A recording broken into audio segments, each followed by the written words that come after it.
গভীর এক ঘন জঙ্গল। এখানে রয়েছে বিভিন্ন ধরনের গাছপালা ও পশু পাখি। জঙ্গলের গভীরে এক বড় বটগাছা ছিল। এই গাছটার অনেক বয়স হয়েছে আর কিছু বিচিত্র গুণাগুণ রয়েছে এই গাছটার।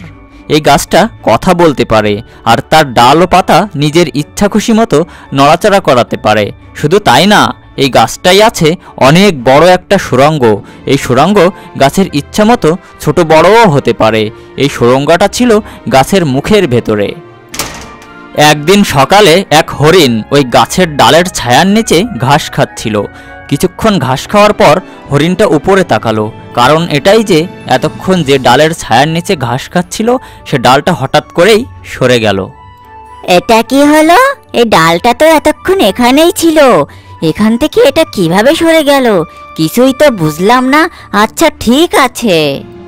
এই বলে হরিণটা আরেকটু এগিয়ে গিয়ে ঘাস খেতে শুরু করলো। এখানে ছায়াটা একটু বেশি, ওখানকার থেকে এখানকার ঘাস আরো বেশি ভালো। এভাবে কিছু সময় ঘাস খাওয়ার পর হরিণ পুনরায় উপরে তাকালো।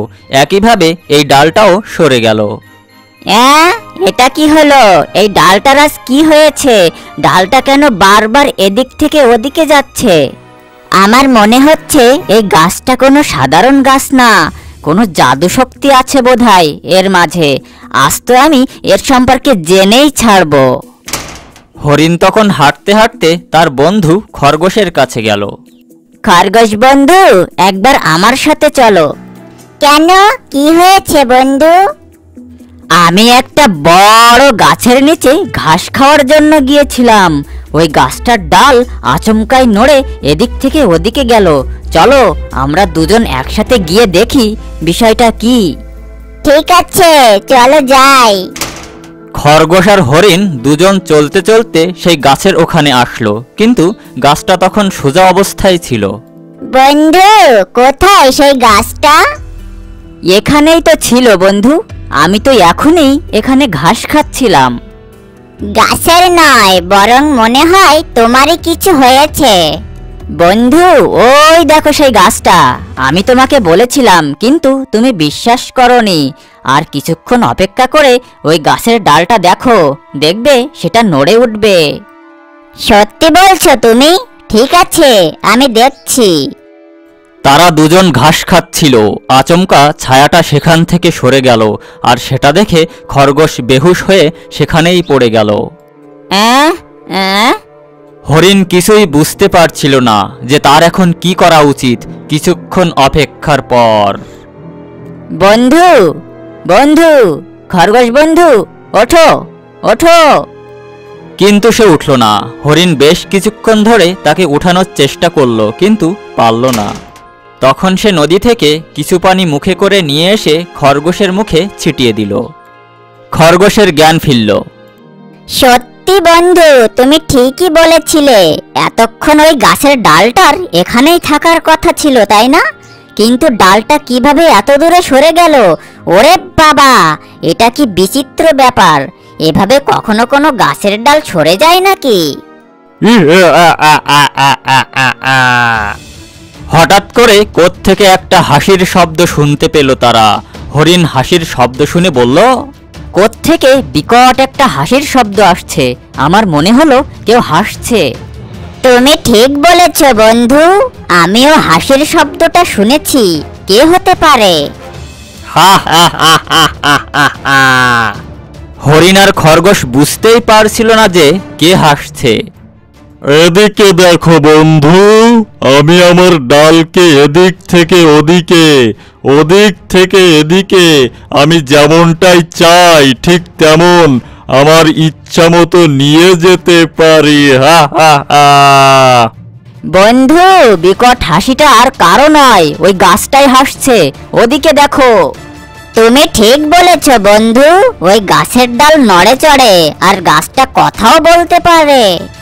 এসো আমার কাছে এসো।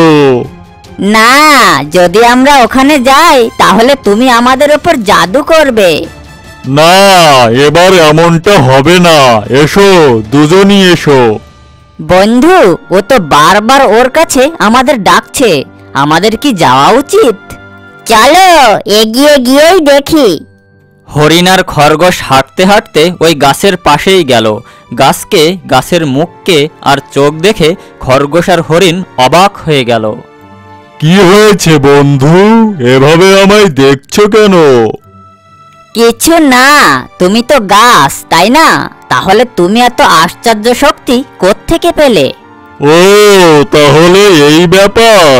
এমন একটা সময় ছিল যখন আমরা তোমাদের মতোই কথা বলতে পারতাম আর চলাফেরাও করতে পারতাম, কিন্তু কয়েক যুগ পর একটা অভিশাপের কারণে আমাদের পা চলে গেল, আর এর কারণে আমরা আর হাঁটাচলা করতে পারি না, আর সময়ের সাথে সাথে কথা বলাও ভুলে গেল সবাই।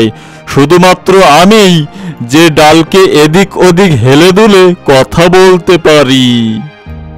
সত্যি তোমার কাহিনী শুনে আমরা খুব আশ্চর্য হলাম, কিন্তু তোমার চোখ ও মুখ রয়েছে, তবে নাক নেই কেন? কথা বলার জন্য মুখ, দেখার জন্য চোখ, আর শ্বাস নেওয়ার জন্য পাতা আছে না? তোমাদের মতো জীবের জন্য, মানুষের জন্য আমরা অনেক উপকারী। তোমাদের আর মানুষের সবার শ্বাস প্রশ্বাসের বায়ু আমাদের থেকে তোমরা নিয়ে থাকো, আর তোমরা বেঁচে থাকো। হ্যাঁ, তোমরা অনেক উপকারী। ছায়া দিয়ে থাকো, ফল দিয়ে থাকো, ফুল দিয়ে থাকো, এই পরিবেশ ঠিক থাকে তোমাদের কারণেই। কাগজ তৈরিতেও তোমাদের কাঠ অনেক দরকারি।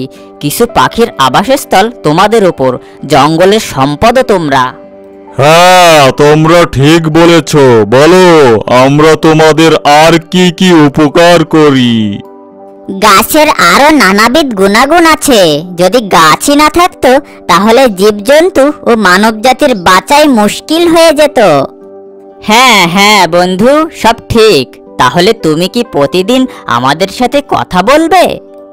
শুধু কথাই বলবো না, মজার মজার গল্প শোনাবো, আরো অনেক প্রয়োজনীয় তথ্য জানাবো। সত্যি, গল্প শুনতে আমাদের অনেক ভালো লাগে। কাল থেকে আমরা প্রতিদিনই আসবো বন্ধু। তাহলে আজকের মতো বিদায় নিচ্ছি। বন্ধু, প্রতিদিন আসতে ভুলো না কিন্তু। Tata, bye bye. কিছুদূর চলার পর ওদের সামনে পড়ল এক সিংহ। খুব তাড়াতাড়ি পালাতে গিয়ে তারা সেই গাছের ওখানে পুনরায় আসলো। কি হয়েছে বন্ধু, কাল আসবে বলে বিদায় নিয়ে পুনরায় আজই চলে এলে? বন্ধু, এক সিংহ আমাদের পিছু নিয়েছে, আমাদের বাঁচিয়ে নাও বন্ধু। তোমরা কোনো চিন্তা করো না বন্ধু, আমি তোমাদের রক্ষা করব। তোমরা দুজন আমার মুখের ভিতর ঢুকে পড়ো, সেখানে অনেক জায়গা আছে, তোমরা ওখানেই পালাও। ওই মুখের ভেতর? সেটা কিভাবে? ওরে বাবা, আমরা যাব না। যদি আমরা ওই ছোট মুখে ঢুকতে গিয়ে বেঁধে যাই তাহলে সিংহ আমাদের খুব সহজেই খেয়ে নেবে। আমার মুখ অনেক বড়, যদি দেখে নিতে চাও তবে দেখো। গাছ তার নিজের মুখকে বড় করলো। ওই হিংস্র সিংহটা এদিকেই আসছে, এই মুখেই ঢুকে পড়ি। চলো চলো। হরিণ আর খরগোশ দুজনেই গাছের মুখের খোদড়ে ঢুকে পড়ল। ওরা সেখানে দেখলো খুব সুন্দর একটা জায়গা। সেখানে পানির কুয়া, গাজর আর আপেল রয়েছে। বাহ, কি সুন্দর জায়গা! গাছের ভেতর আরেক পৃথিবী। এটা এই জাদুই গাছের প্রদেশ। বন্ধু, বাইরের পৃথিবী থেকে এই জায়গাটা অনেক সুন্দর দেখাচ্ছে। আমরা এখানে থেকে যাই, কি বলো? কিন্তু আমাদের সকল খেলার সাথী তো বাইরের দুনিয়ায়, তাহলে আমরা এখানে কিভাবে থাকবো? হ্যাঁ হ্যাঁ, তুমি ঠিক বলেছ। বন্ধু, তোমরা এবার বাইরে এসো, ওই সিংহ চলে গেছে। সত্যি চলে গেছে নাকি? ওরা দুজন তখন গাছের এদিক ওদিক ভালো করে দেখে নিল, কিন্তু সিংহকে তারা কোথাও দেখতে পেল না। বন্ধু, চলো যাই, ওই সিংহটা সত্যিই চলে গেছে। দুজন বাইরে আসলো। ওরে বাবা, সিংহের ভয়ঙ্কর থাবা থেকে বেঁচে গেলাম। তোমাকে অনেক ধন্যবাদ বন্ধু। ঠিক আছে বন্ধু, তোমাদের যে কোনো প্রয়োজনে যদি আমাকে দরকার হয় তাহলে তাড়াতাড়ি আমার এখানেই চলে এসো, আমি তোমাদের সাহায্য করব। ঠিক আছে বন্ধু। হরিণ আর খরগোশ সেখান থেকে চলে গেল। এভাবে অনেক দিন ধরে তাদের তিনজনের মধ্যে বন্ধুত্ব থাকে।